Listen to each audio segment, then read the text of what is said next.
So this is the background of Vietnam before the Vietnam War started. So Vietnam was a French colony starting in the 19th century called Indochina. This was before Japan invaded and occupied Vietnam until the end of World War II in 1945. While Japan was invading Vietnam, guerrilla warfare helped the people of Vietnam resist the Japanese. After World War II, France reasserted dominance by recovering their colonial holdings, at least trying. After that, in 1946, the First Indochina War breaks out between Vietnam and the French. During this time, the US attempted to maintain the status quo by sending aid to Vietnam to help the French. In 1950, the USSR and China recognized Viet Minh Communist government in Hanoi. The Viet Minh was a communist-led paramilitary and guerrilla organization led by Ho Chi Minh. They were giving money and arms and training by the Soviet Union and China. Meanwhile, the US and its allies recognized Western Allied government Saigon. Between 1950 and 1954, the French are defeated.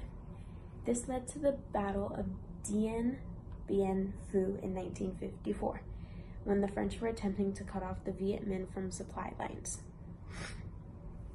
It was all wrapped up with the Geneva Accord. This was an accord to end the First Indochina War. Vietnam was divided along the 17th parallel, with the South being capitalist and the North being communist. For some background information on the Gulf of Tonkin incident and the resolution, remember that Ngo Dinh Diem was not a good guy.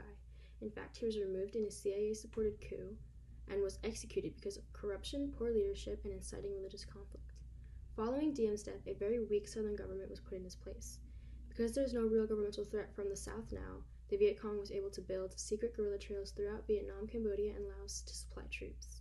These became known as the Ho Chi Minh Trails. And the US was in quite a pickle because they couldn't tell which Vietnamese citizens were part of the Viet Cong because the Viet Cong wasn't wearing any distinctive uniforms, and attacking Cambodia and Laos would have been very unwise because it would only bring them into the war. And because of these reasons, the US was unsure about their involvement in the war at that point. Now onto the real event. The Gulf of Tonkin incident was a complex naval event off the coast of Vietnam in the Gulf of Tonkin. And on August 2nd, 1964, the USS Maddox, an American destroyer ship, reported an unprovoked attack from North Vietnamese. Although the USS Maddox was speculated to have entered Vietnamese waters, which technically gives the Vietnamese permission to attack, they retreated and the destroyer was able to escape harm. This led the United States to believe that the North Vietnamese was targeting its intelligence gathering mission, so they sent the Turner droid to reinforce the USS Maddox.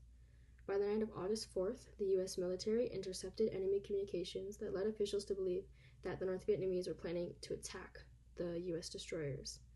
While these communications probably just referred to operations to salvage a previously damaged torpedo boat, the U.S. sent both the USS Maddox and the Turner droid to investigate the alleged attack. And soon, commanders began to report attacks on their ships, and they fired torpedoes.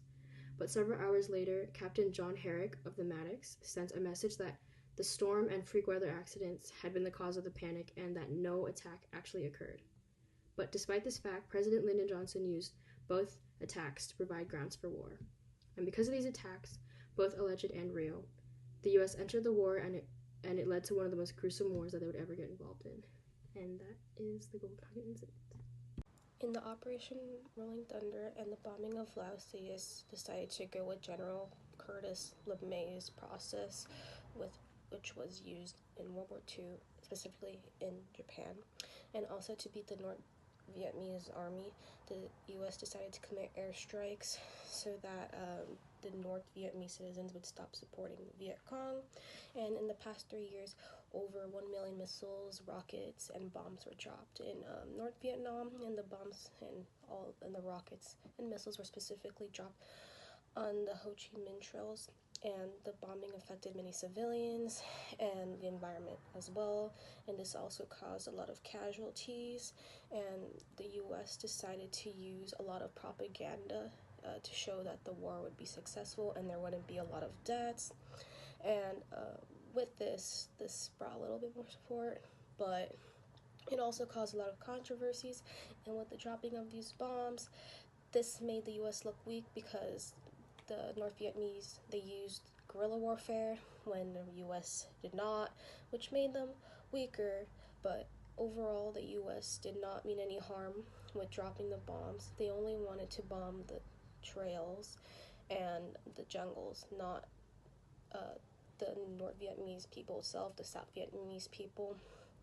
And they did not intend to make the North Vietnamese civilians themselves suffer.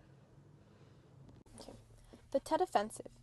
It was a huge orchestrated attack against the U.S. by the Viet Cong, making the American public suspicious as to if we can even win the war. In the late 1967, American and South Vietnamese military, were also known as ARVN troops, had reached a stalemate, in other words a draw, in terms with the Viet Cong and North Vietnamese military, also known as NVA. U.S. and South Vietnam had power over a large portion of urban areas, while the North held power over most areas. North Vietnam searched for an assured victory, forcing the United States' hand to sue for peace, wanting to induce a mass uprising and troop desertion, which is the act of illegally leaving the armed forces. Phase 1 consisted of 85,000 NVA, or North Vietnamese military, and Viet Cong troops attacking over 100 towns and cities in South Vietnam. Americans and ARVN were caught by surprise. ARVN and U.S. military fought endlessly to hold onto their territory. It forced them into using massive artillery forces that ended up destroying local towns and villages. As a result, in the first month, around 14,000 Vietnamese civilians were killed. Next phase was Phase 2, which included the May offensive, which was the event that took American and ARVN holding territory. Lastly, Phase 3 can be described as the August offensive. This offensive was the final effort to dislodge Americans, which was extremely detrimental to not only one but both sides. This resulted in 1968 becoming the deadliest year of the war so far due to the 100,000 North Vietnamese casualties and over 50,000 South Vietnamese.